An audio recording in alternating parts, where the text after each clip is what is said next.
tous et bienvenue dans cette nouvelle vidéo. Je suis très contente de vous retrouver aujourd'hui pour ce nouveau vlog. J'espère que vous allez bien, moi ça va. J'ai passé une semaine très chargée, donc j'ai peu colorié. Et depuis, je crois que le dernier vlog remonte déjà à au moins 2-3 semaines. Et j'ai pas beaucoup colorié depuis, j'ai dû faire 2 colos maximum. Dont un avec des crayons de couleur, oui 3 en tout, puisqu'il y en a un avec les crayons de couleur et les 2 autres digital. Alors je vous montre ça. Alors le premier dans le Orchid Full of Fairies, c'est celui-ci.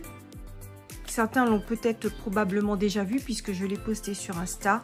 J'ai vraiment adoré faire cette illustration. Donc là j'ai utilisé tout simplement une palette complémentaire de jaune et de violet. Franchement c'était simple à faire. J'adore le fait de restreindre un petit peu ma palette de couleurs. Je trouve que ça donne quelque chose d'un petit peu plus intéressant visuellement. Voilà. En tout cas, ce fond a été extrêmement long à faire parce que j'ai voulu le faire au crayon de couleur. C'était comme un espèce de petit challenge parce que je n'aime pas trop faire les fonds au crayon de couleur justement pour cette raison. C'est que c'est très long et puis ça bousille un peu les crayons, il faut l'avouer. Mais j'ai quand même voulu tenter l'expérience et c'est vrai qu'avec le crayon, on a ce petit côté un petit peu flouté, un petit peu doux pour les fonds qui est aussi très sympa. Et je pense pas que je vais réitérer l'expérience de sitôt parce que j'ai eu très mal à la main. Donc voilà pour ce colo. J'en ai fait un autre alors sur ma tablette. Je l'ai posté également sur Insta. C'est celui qui est dans les petites poupées. C'est belle avec la rose tout au fond. C'est vrai qu'avec Procreate, on peut faire des effets un peu magiques beaucoup plus facilement qu'avec des crayons. Même si j'ai déjà vu des coloristes faire des choses complètement extraordinaires et complètement féeriques avec des crayons de couleur. Voilà, en tout cas, je me suis beaucoup amusée. Et là aussi, comme pour le précédent, j'ai essayé de rester dans une palette très restreinte. Donc là, ce sont surtout des marrons, des bruns. Et voilà. Le résultat, j'en suis très contente. Du coup, j'en avais un autre de coloriage. Alors celui-là, il m'a quand même pris 6 heures. Même si je dis que c'est un petit peu plus facile avec Procreate, il faut quand même du temps. Ça se rapproche presque des crayons de couleur parce que je n'utilise pas que d'effets magiques rapides. J'y vais aussi comme avec un crayon en couche par couche. Et après, je blinde, etc. Donc ceux qui n'ont pas vu d'ailleurs ma vidéo sur comment on débute un coloriage sur Procreate, je vous le mets en description. Le deuxième colo, alors c'est un colo que j'avais commencé déjà depuis un moment et que j'ai peaufiné cette semaine. Je l'ai terminé. C'est un petit Clara Markova avec des champignons. Tout mignon, enfin moi je trouve. On voit bien la texture au niveau du champignon ici. Ah, comme toujours, c'est quelque chose que j'ai remarqué, je ne sais pas si ça vous arrive. J'oublie toujours un petit détail dans un coloriage. Et là, je viens de m'apercevoir que j'ai oublié ça. Les petites gouttes, alors, je ne sais pas si ce sont des gouttes ou des œufs de larves, enfin bon. Voilà. C'est ce qui fait le charme de mes coloriages. Il y a toujours un petit truc qui n'est pas colorié. Et voilà pour les coloriages que j'ai terminés. Je vais vous montrer maintenant les coloriages que j'envisage de faire cette semaine. Donc, il y en a 2. Le tout premier, vous l'avez déjà vu dans le vlog 1, parce que j'avais reçu ce livre et je me demandais justement ce que je pouvais bien faire comme coloriage suivant. Et j'avais très envie de faire celui-ci. Donc, du coup, je pense que c'est ce que je vais faire. Je vais rechercher une palette de couleurs sur Pinterest, par exemple. Même si j'ai déjà une petite idée, bien évidemment, avec la baleine, peut-être un peu de bleu, de rose, de vert, vert aqua. Comment on dit ça? Ce sont des verts bleus, voilà, tout simplement. Donc, j'aimerais faire celui-ci avec de l'aquarelle peut-être, ou voire même des Neocolor 2. Je ne sais pas encore. En tout cas, les 2 coloriages dont je vais vous parler, j'aimerais beaucoup les commencer avec vous pendant ce vlog. Ensuite, le suivant, pour rester exactement dans le même thème, c'est-à-dire le thème de la mer, j'aimerais bien faire celui-ci. J'ai déjà commencé à regarder quelques images sur Pinterest et j'ai très envie de faire un effet grotte derrière avec des rayons lumineux, donc à voir. Là, je vais tester d'abord ce papier pour voir s'il tient l'aquarelle ou pas, enfin en tout cas de l'eau. Je vais voir si je peux faire ça sur une page derrière. Oui, sur celle-là. Je vais essayer de faire ça ici pour voir si ça transperce ou pas, si ça s'étale bien, s'il y a un effet buvard. Donc, si vous êtes d'accord, on va faire ça ensemble. Alors, c'est parti. Je vais protéger mon livre avec une feuille. Et je vais essayer les Neocolor 2, les Inktense, ensuite les Albrecht Dürer et ma boîte d'aquarelle Cotman. Comme ça, on aura plusieurs types de matériel et je pourrai avoir un bon avis sur la façon dont ce papier prend l'eau. Je commence par les Neocolor 2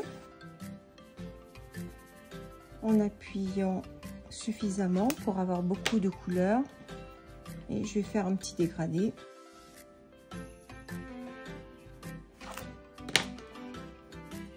Je prends mon pinceau à réservoir.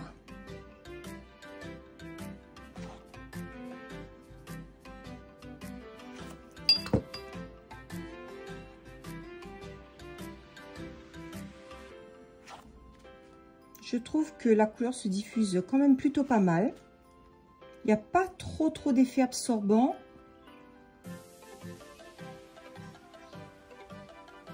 On peut mettre assez d'eau. Maintenant, il faut voir ce que ça fait en dessous.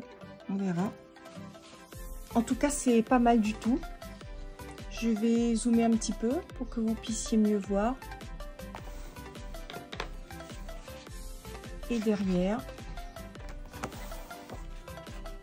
Donc, on voit que ça gondole un tout petit peu. Bien sûr, c'est normal. Mais ça ne traverse pas. Ça, c'est déjà un bon point. Au séchage, par contre, je trouve que ça peluche un tout petit peu. Donc, on verra tout à l'heure. Je vais quand même noter de quoi il s'agit.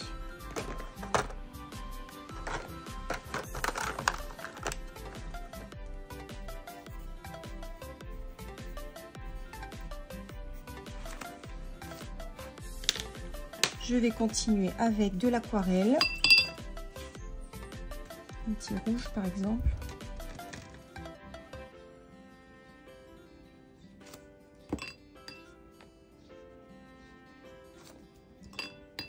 Bon, je fais exprès de mettre beaucoup d'eau. En tout cas, il n'y a pas d'absorption immédiate. Et ça, c'est pas mal parce qu'on a le temps de travailler quand même un tout petit peu la couleur avant qu'elle ne sèche. Le dégradé se fait bien aussi. Et ça ne traverse pas. Même si j'ai mis beaucoup d'eau, ça gondole un peu moins que le Neocolor 2. On va laisser sécher comme tout à l'heure.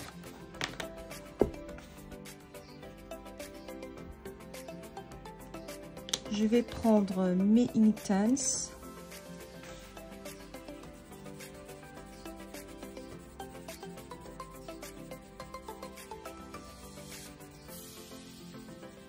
Je mets plus de couleurs. En fait, je fais un espèce de dégradé.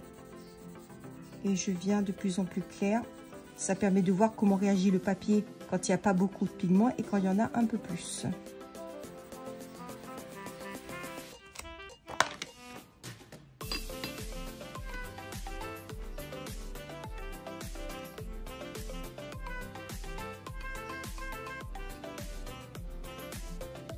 Ça se dilue bien, il ne reste pas de traces.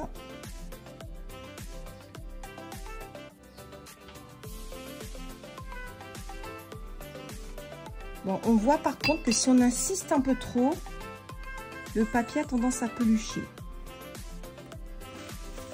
Mais c'est pas mal.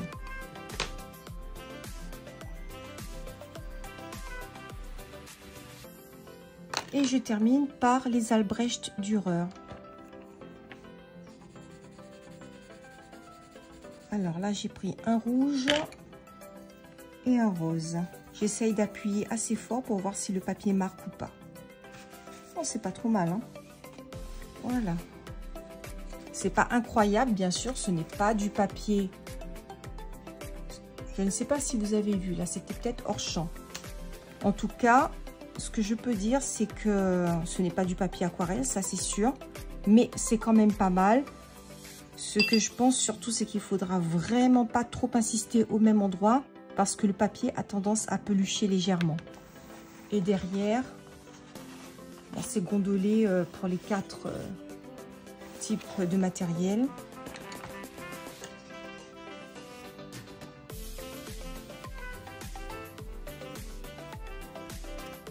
Voilà.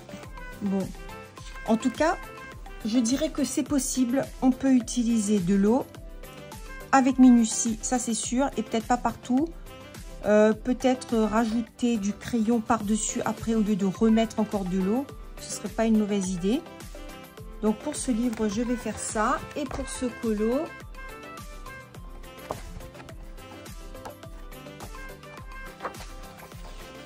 je vais pouvoir utiliser mon matériel aquarellable tout autour, peut-être même sur tout l'ensemble. Je pense prendre les néocolores, c'est pas sûr encore, je vais réfléchir. Je pense prendre les néocolores, mais pas en couche trop épaisse, pour pouvoir repasser au crayon de couleur par-dessus.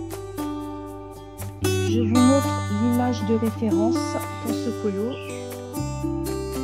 Voilà ce qui me fait très envie.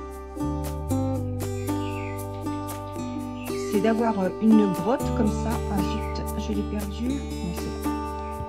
On a la grotte tout autour, mais pas jusqu'en bas. En bas, il y a du sable. Donc la grotte avec le sable et les rayons lumineux. La direction des rayons lumineux, là, ça me plaît beaucoup. Parce que par rapport au coloriage, ça me permettrait par exemple d'éclairer au niveau de son visage et de son ventre, le devant du personnage. Donc ça, ce serait une bonne idée. J'ai vu sur une vidéo il n'y a pas très longtemps quelqu'un qui utilisait Adobe Color, je ne sais plus qui c'est.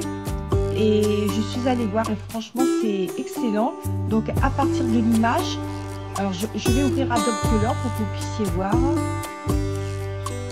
On va faire l'essai ensemble pour pouvoir extraire une palette de couleurs Adobe Color.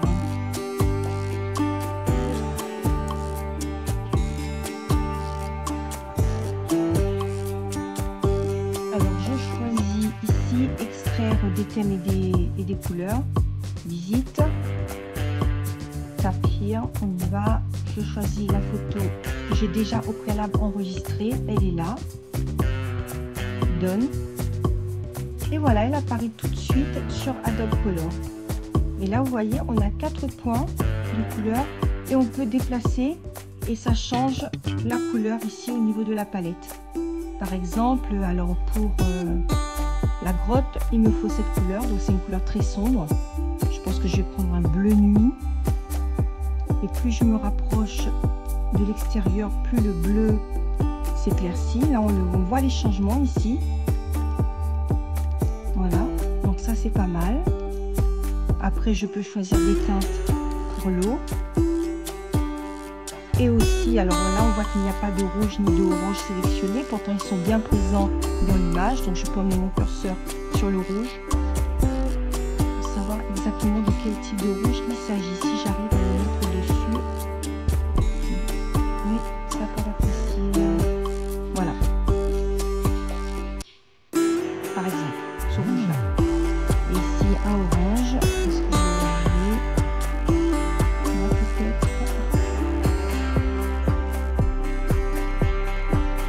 et voilà. Voilà la palette des couleurs. Donc un bleu clair, un bleu foncé, des couleurs très foncées pour la grotte, un orange et un rouge orange. Je trouve que cet outil est vraiment super intéressant. Je préfère cet outil-là où on extrait les couleurs à partir d'images. Mais vous pouvez également avoir l'outil précédent qui est créer des thèmes de couleurs. Par exemple celui-ci, vous choisissez soit analogue ou monochromatique, triade, complémentaire, etc., etc. Donc par exemple analogue. Et là on a une palette, donc on peut modifier la palette en prenant des couleurs. Vous voyez ici, ça modifie. Voilà. Là on a les couleurs plus intenses. Si on va au centre, on aura des couleurs un peu plus pâles par exemple. Et je tourne, je peux tourner la roue comme ça pour avoir différentes palettes de couleurs. C'est vraiment top.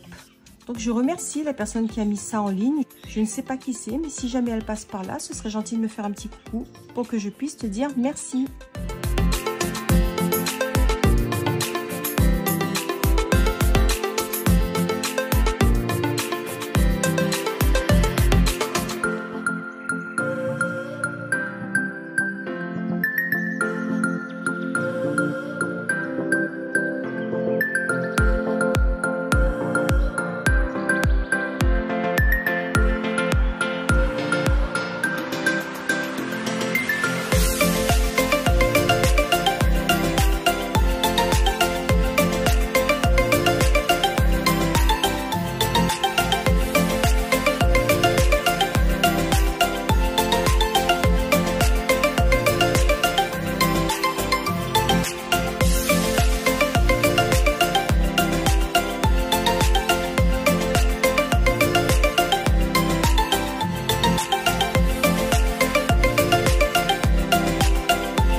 Comme vous pouvez le voir, je joins l'utile à l'utile, c'est-à-dire que je fais mon sport pendant que je fais du montage vidéo.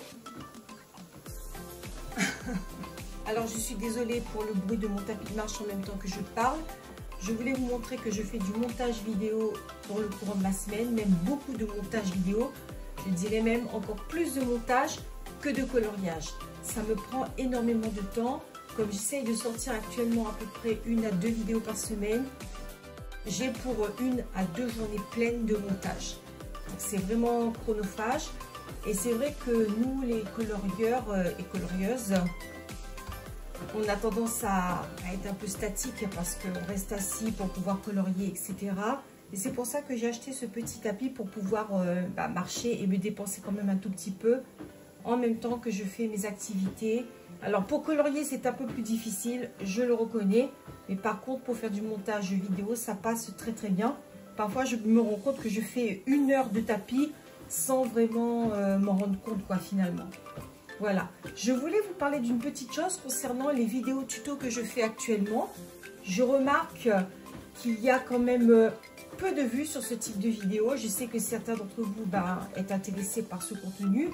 Mais au final, par rapport au temps que j'y passe, je trouve qu'il y a peu de monde. Et aucun retour sur certaines personnes qui auraient pu éventuellement faire un de mes tutos. Donc je me demande si je ne vais pas arrêter ce type de format. Parce que je dois filmer déjà pendant 6 à 10 heures pour chaque vidéo. Ensuite, il y a 2 fois plus de temps pour pouvoir monter la vidéo, faire les découpages, la musique, etc. Les gros plans et tout ça. Donc c'est vraiment très très très prenant pour au final pas beaucoup de retours. Sauf certaines personnes que je connais qui me suivent et qui sont vraiment adorables. D'ailleurs, je les en remercie. Qui me mettent toujours un petit commentaire vraiment super sympa et tout. Mais c'est vrai que par rapport à d'autres types de contenus, c'est ce qui est le moins suivi. Donc j'avais pensé peut-être changer le format, peut-être quand même garder quelques vidéos tuto, mais sous un format un peu plus court, pas en plusieurs parties, où je montre une petite partie du colo et puis après finalement le reste, par exemple une fleur. Si je fais une fleur, je ne vais pas montrer le reste des fleurs et progresser comme ça rapidement sur un coloriage. En une seule vidéo, même si elle est un tout petit peu longue, même si elle fait aux alentours d'1 heure, mais moi que ça reste concentré sur une seule et unique vidéo. Je ne sais pas, qu'est-ce que vous en pensez? Est-ce que le nouveau format vous conviendrait plus ou est-ce que vous préférez vraiment les vidéos beaucoup plus longues en plusieurs parties où vous voyez un peu plus chaque étape de ce que je fais? À vous de me dire en commentaire parce que j'avoue que là-dessus, je suis un petit peu perdue. Je ne sais pas trop comment faire ça. Bon, alors je continue mon montage et je vous retrouve un peu plus tard.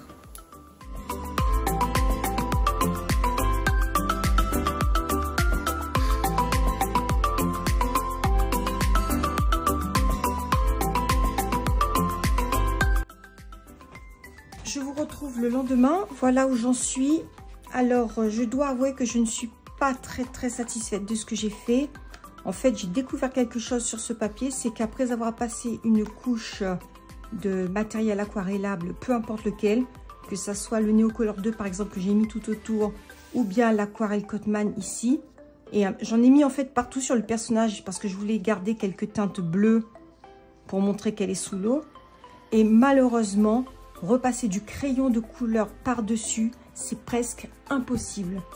J'ai failli déchirer. Alors là, j'y suis allée avec du polychromos. C'était extrêmement difficile. J'ai pas pu mettre autant de couches que je voulais. Je n'arrivais pas bien à marquer les ombres. La peau, alors je ne sais pas si on le voit bien, mais il y a des pâtés sur la peau. En fait, parce que, je sais pas si on le voit là, la caméra, au niveau du visage, sur les contours, derrière là, au niveau des cheveux. En fait, il y a des pâtés parce que le papier sature, tout simplement. Donc c'est insupportable. Ensuite j'ai essayé de faire ça avec les Prismacolor. Et c'est encore pire. Bon, on s'en doutait puisque c'est un crayon qui sature un peu plus vite. Et du coup cette zone-là n'est pas assez foncée. Je trouve que le contraste là sur sa queue, l'arrière devrait être plus foncé et je n'ai pas le contraste que je veux. Donc ça me déplaît beaucoup. C'est vrai qu'il y a encore beaucoup de travail sur le tour. Mais déjà rien que ça ne me plaît pas. Je me demande même si je ne vais pas recommencer complètement sur une feuille parce que j'ai fait la photocopie. Donc, je peux recommencer sur une feuille aquarellable ou autre chose. Mais là, je suis vraiment déçue. Vous, à ma place, enfin déjà, qu'est-ce que vous en pensez et qu'est-ce que vous auriez fait? Est-ce que vous auriez recommencé, déchiré ou recoller une par-dessus ou refaire sur une autre feuille ou laisser comme ça? J'avoue que là, je ne sais pas trop quoi faire. Je pense que je vais m'arrêter un tout petit peu pour y penser et voir si je continue ou pas comme ça. Je voulais vous montrer aujourd'hui mon avancée dans le petit poupée. Bon, je sais pas, je me souviens plus trop bien ce que j'avais dit la dernière fois, mais il me semble que j'étais un petit peu désespérée sur ce coloriage. Mais au final, j'ai décidé de ne pas le recommencer, de le continuer. Donc, du coup, j'ai fait le personnage ainsi que l'arrivée de la lumière en arrière-plan. Là, concrètement, il faudrait que je fasse... Bah, là, c'est pas du tout fait. La partie sable qui est là, ça, ce n'est pas fait. Et la partie derrière, au niveau de la grotte, bah, ça a retravaillé aussi. Sans compter, bien sûr, les algues, les poissons, enfin, les petits animaux, l'étoile de mer, etc., etc., les coraux, tout ça, c'est à faire. Et j'avoue que j'étais un tout petit peu déstabilisée la dernière fois quand j'ai voulu arrêter.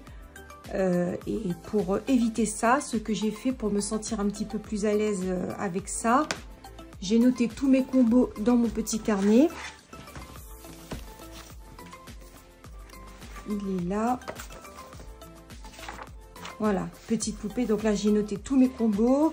Et du coup, j'ai rangé tous mes crayons dans la petite trousse comme je vous l'avais montré la dernière fois. Par exemple, ici, c'est le combo rayon lumineux, le combo peau, le combo je ne sais plus, que de la sirène. Et, ça, c'est ce que j'ai utilisé pour le fond. Et ici, c'est le combo, je ne sais plus non plus, je vais vous le dire tout de suite. Grotte. Non, peau, c'est le pot. Donc celui-là, du coup, il s'agit des rayons lumineux, des cheveux. Voilà, ça c'est pour les cheveux. Enfin bref, donc là je sais que tout est bien rangé. Je n'ai pas à laisser sur mon bureau et du coup à me sentir obligée d'avancer sur ce colo. J'ai tout noté, je sais que je ne vais rien oublier et je le reprendrai à tête un peu plus reposée avec les idées claires. Parce que c'est vrai qu'à force d'être dessus, parfois on peut se décourager et je ne veux pas que ça devienne une corvée en fin de compte. Donc voilà pour ça. Je pense que je vais le terminer d'abord et après je clôturerai ce vlog. Mais du coup, pour changer un petit peu de ce colo qui m'avait pris un peu la tête, j'ai fait quelque chose où il y avait zéro stress. J'ai sorti ma trousse. Alors je vous montre, j'ai sorti ma trousse de feutre et puis j'ai choisi un petit colo dans mon petit carnet, n'importe lequel. Là, c'était vraiment au hasard, le premier qui s'est présenté. Et j'y suis allée vraiment en live. J'ai pris mes feutres et j'ai colorié. Vraiment, ça m'a énormément changé du coloriage précédent. Ça m'a détendu complètement. Je me suis dit, au pire, c'est raté, c'est moche, c'est tout ce que vous voulez. Mais ça m'est complètement égal. Je fais n'importe quoi, n'importe comment sans trop y penser. Et franchement, ça m'a fait du bien, je dois l'avouer. J'ai oublié de vous montrer que j'ai eu une petite réception la semaine dernière. J'ai fait une petite commande de crayons de couleur Prismacolor sur la boutique Color Pencil Shop. C'est en Angleterre. Donc, bon, j'ai pas commandé beaucoup de crayons, une petite dizaine. Et je voulais vous montrer ça. J'ai des petites cartes de remerciement. Voilà, j'ai déjà ouvert bien sûr, hein, mais je voulais quand même faire les tests avec vous et vous montrer ça avant de jeter la boîte et le paquet. Donc voilà, la petite semaine en question. Alors j'ai quoi? 2, 4, 6, 8, 10, 12, 14, 16, 18, 19. Voilà, j'ai 10 crayons en tout. Alors, les deux vraiment que je voulais tester, c'était ces deux-là. Alors, je crois que c'est... Non, c'est pas celui-ci. Oh là là, regardez ce crayon. Je ne sais pas si vous le voyez là. Il est fondu là.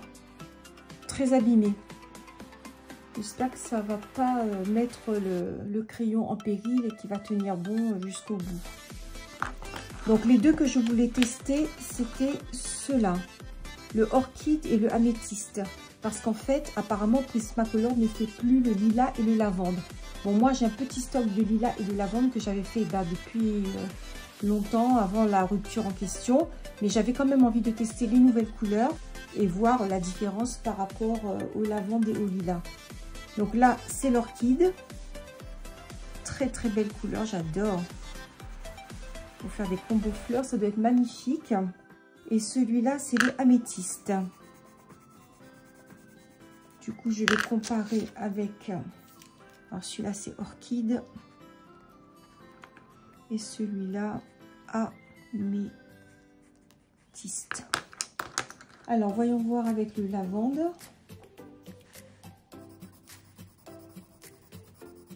Il est moins rose. Il est un peu plus... Le orchide est un petit peu plus violacé que le lavande. Le lavande est un peu plus rosé. Et honnêtement, je préfère le lavande que l'orchide. Parce que cette couleur, elle est un peu plus terne pour moi. Ensuite, le lilas. Même constat. Le améthyste est un petit peu plus sourd, un petit peu plus terne. Je préfère le lilas. Il est un petit peu plus vibrant. Je vais essayer de zoomer un tout petit peu pour que vous puissiez mieux voir.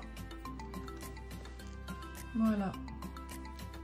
Là, on voit bien entre les deux. Là, c'est beaucoup plus visible. Le lavande, là, il est beaucoup plus rosé, beaucoup plus éclatant. Et le lilas également. Ces deux couleurs sont un peu plus grisâtres. J'aime moins.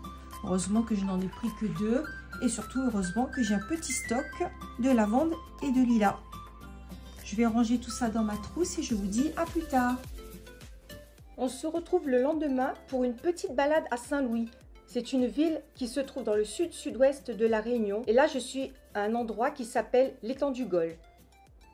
Il faisait vraiment très beau et très chaud ce jour-là. Heureusement qu'il y avait un tout petit peu de vent pour adoucir tout ça parce que c'était assez dur. Ce qui est vraiment incroyable à la Réunion, c'est que d'un seul regard, on peut avoir les montagnes, comme vous voyez sur la droite.